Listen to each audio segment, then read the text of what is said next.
वो सब कुछ विवादित बनने जा रहा है। इसके बाद एक साथ सब एक झटके में सब कुछ विवादित हो जाएगा। अभी तक वक्फ की संपत्तियों का जो देखरेख करने का पूरा पावर था वो वक्फ बोर्ड का था। उन सब चीजों का अधिकार वक्फ से छीन करके एक कमेटी बनाई जाएगी जिसमें गैर मुसलमान भी रहेंगे और जाहिर सी बात है गैर मुसलमान के नाम पे भाजपा बजरंग दल के लोगों को रखेगा उसमें।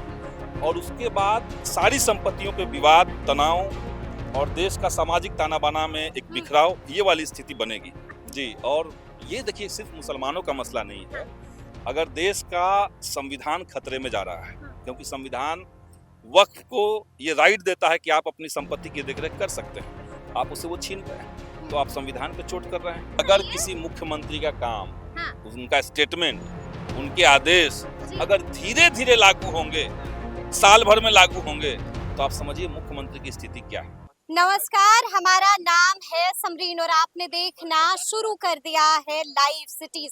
देखिए आज से यानी कि 25 नवंबर से शीतकालीन सत्र की शुरुआत हो चुकी है और विपक्ष लगातार मूड में है सरकार को घेरने के। लगातार विपक्ष चीख चीख कर कह रहा है कि सरकार की मंशा सही नहीं है, सरकार की मंशा अच्छी नहीं है। देखिए इसको लेकर के अभी अभी हमने भी सीपीआईएमएल के विधायक संदीप सौरभ से बातचीत की है और जानने की कोशिश की है कि आखिर इस वक्त विपक्ष इतना भड़का हुआ क्यों है। ये भी जानने की कोशिश की है कि आखिर इस बार के सत्र में विपक्ष का मुद्दा क्या कुछ रहने वाला है। देखिए यहाँ पर सवाल शिक्षा विभाग को लेकर भी पूछा गया था, क्या कुछ कह रहे हैं सीपीआईएमएल के विधायक संदीप सौरभ। सबसे पहले आप उनको सुनिए। देखिए यहाँ पर इस वक्त हमसे बातचीत करने के लिए माले विधायक संदीप सौरभ जी हैं। आप लोग खूब नारे लगा रहे हैं, क्या कुछ मुद्दा होगा इस बार? देखिए वक्फ संशोधन बिल जो 2024 सरकार ला रही है, केंद्र की सरकार,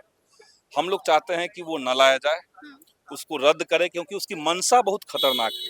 मंशा खतरनाक? मंशा खतरनाक इसलिए है क्योंकि देश में मुसलमानों के जो भी सामाजिक और धार्मिक संपत्तियां हैं वो सब कुछ विवादित बनने जा रहा है। इसके बाद एक साथ सब एक झटके में सब कुछ विवादित हो जाएगा।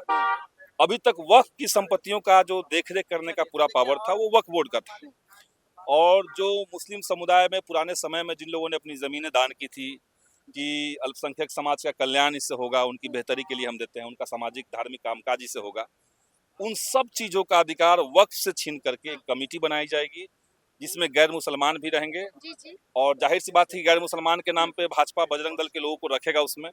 और उसके बाद सारी संपत्तियों पे विवाद, तनाव और देश का सामाजिक ताना बाना में एक बिखराव, ये वाली स्थिति बनेगी। अच्छा। आप देखिए हम लोग चाह रहे हैं कि बिहार विधानसभा में, चूंकि लोग कहेंगे कि भाई तो केंद्र का मुद्दा है, लेकिन बिहार सरकार एक पोजीशन तो ले सकती है। हम चाहते हैं कि बिहार विधानसभा से एक प्रस्ताव पारित हो कि वक्फ संशोधन बिल 2024 को सरकार खत्म करे, वापस ले, इस तरह का एक प्रस्ताव बिहार विधानसभा से भेजा जाए, यही हम लोग मांगते हैं। बीते दिन आपने देखा था कि मुसलमानों का एक बड़ा सम्मेलन भी हुआ था, मौलाना मदनी पहुंचे थे जी। और ये देखिए सिर्फ मुसलमानों का मसला नहीं है। अगर देश का संविधान खतरे में जा रहा है क्योंकि संविधान वक्फ को ये राइट देता है कि आप अपनी संपत्ति की देखरेख कर सकते हैं, आप उसे वो छीन रहे हैं तो आप संविधान पे चोट कर रहे हैं। और देश की एक बड़ी आबादी 18% मुसलमानों की आबादी है, आप उसको सीधे सीधे ये दिखा रहे हैं कि एक केंद्र की सरकार है जो तुम्हारा विनाश चाहती है, तुम्हारे ऊपर संकट पैदा करना चाहती है, तुम्हारे सामाजिक विनाश चाहती है, संकट पैदा करना चाहती है, कर ही रही है जी। वक्फ बोर्ड का उसमें जो संशोधन का जो सरकार ने बिल लाया है उसका डिटेल आप पढ़ेंगे तो आप समझ जाएंगे कि मंशा सरकार की क्या है। नीतीश जी के साथ संदीप जी आप कह रहे हैं कि सरकार की मंशा साफ नहीं है, लेकिन नतीजे तो देखे ना आपने कि मुसलमानों ने भी बढ़ चढ़कर नीतीश कुमार को वोट दिया है। अब वही मुसलमान बेलागंज उठाइए, तरारी उठाइए, वोट को राजनीति छोड़ दीजिए, वोट कैसे मिलता है उसको छोड़ दीजिए। हाँ। लेकिन क्या इस देश के मुसलमान चाहते हैं कि वक्फ संशोधन बिल जो है वो पास हो जाए? जी। आप पता करके बताइए। आप मुस्लिम समाज के इलाके में जाइए, जिनको इस बात की इत्तला है, जो जानते हैं कि क्या चल रहा है देश में, उनसे पता कीजिए। कोई नहीं चाहता है, कोई नहीं चाहता है। सिर्फ केंद्र की मोदी सरकार अपना भगवा एजेंडा पर चलते हुए ये हिंदू राष्ट्र बनाने की तरफ एक कदम उनका है। अच्छा, ललन सिंह को लेकर भी खूब नारा लगाया जा रहा था, साफ साफ चीख चीख कर आप लोग कह रहे थे कि ललन सिंह को जेडीयू से हटाओ। ललन सिंह हमारे लिए इम्पोर्टेंट क्यों है? हाँ।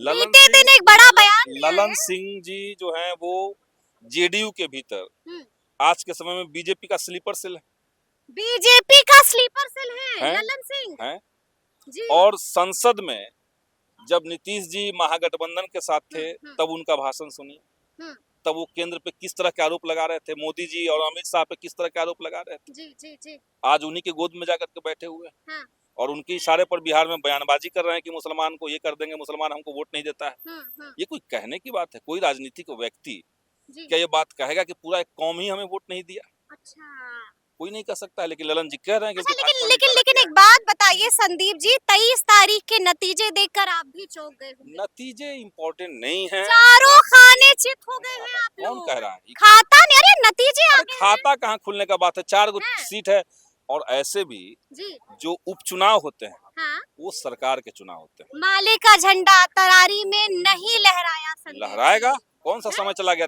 6 महीना बाद फिर चुनाव है, लहराएगा झंडा? लहराएगा झंडा। अच्छा एक बात बताइए, देखिए शिक्षा का मुद्दा भी क्या अंदर में उठाया जाएगा? देखिए, आज तो फॉर्मेलिटी वाला हाँ। सदन है। 2 लोग मान 4 लोग जो जीते हैं वो सब शपथ लेंगे। कल हम लोग वक्फ बोर्ड के खिलाफ मुद्दा उठाएंगे और जिस दिन शिक्षा वाला रहेगा उस दिन हम लोग शिक्षा से शिक्षा जुड़ेंगे। मंत्री की अब तो तारीफ कीजिएगा ना, शिक्षा मंत्री ने बड़ा ऐलान कर दिया है, स्थानांतरण नीति को तत्काल प्रभाव से स्थगित कर दिया। हम स्थगित नहीं चाहते हैं, हम चाहते हैं कि सही तरीके से स्थानांतरण हो, अच्छा, ऐच्छिक स्थानांतरण हो। तो उसके लिए भी नई गाइडलाइन जारी हो अब गई हो है, नहीं, तो अब तो तारीफ कर दीजिए, अब तो कह दीजिए कि वाह शिक्षा मंत्री क्या ना काम ना, कर ये रहे सब हैं। आप लोग कहिए, मीडिया का ये सब काम जी। है। हम लोग सच बोलते हैं, हाँ, हम लोग तारीफ करने, झूठा तारीफ में हम लोग यकीन नहीं रखते। मुख्यमंत्री ने भी नियोजित शिक्षकों के लिए बड़ा ऐलान कर दिया, साफ कहा आप जहाँ हैं वहीं रहिए। 2020 में ये ऐलान हुआ, जी आज 24 चल रहा है, 4 साल में ऐलान ही ऐलान हो रहा है, हम्म, काम नहीं हो रहा है। मुख्यमंत्री की मंशा पर सवाल उठा रहे हैं। मुख्यमंत्री का कुछ चल कहाँ वहाँ रहा है? टीचर वाह वाह करते हुए थक मुख्यमंत्री नहीं रहे हैं। मुख्यमंत्री दयनीय स्थिति में पहुंचे हुए हैं। उनका कुछ चल कहाँ रहा है? मुख्यमंत्री जी। ने इसी सदन में कहा कि स्कूल जो है वो 10 से 4 चलेगा। कहाँ 10 से 4 चल रहा है? पता किए हैं आप?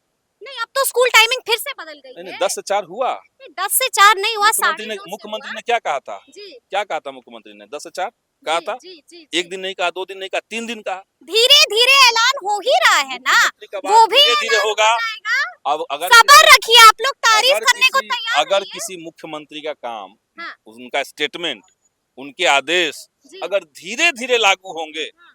साल भर में लागू होंगे, तो आप समझिए मुख्यमंत्री की स्थिति क्या है। तो सुना आपने क्या कुछ कहा है विधायक संदीप सौरभ ने, बड़ी बात कह दी है, बता दिया है कि आखिर इस बार क्या कुछ मुद्दा रहने वाला है। और आपने ये भी देखा है कि शिक्षा मंत्री से क्या कुछ कहा है संदीप सौरभ ने। देखिए यहाँ पर जिक्र उपचुनाव के नतीजों का भी हुआ था, हमने उनसे पूछा था कि अब विपक्ष क्या करेगा, क्योंकि आपने देखा था कि इस बार महागठबंधन का खाता भी नहीं खुला था। देखिए इसको लेकर क्या कुछ कहा है माले विधायक संदीप सौरभ ने, वो भी आपने सुना है। तो फिर ये पूरी बातचीत आपको कैसी लगी है, कमेंट करके हमें जरूर बताइएगा। तो ऐसे तमाम अपडेट्स के लिए बिल्कुल ऐसे ही हमारे साथ बने रहिएगा और देखते रहिएगा लाइव सिटीज। बहुत शुक्रिया।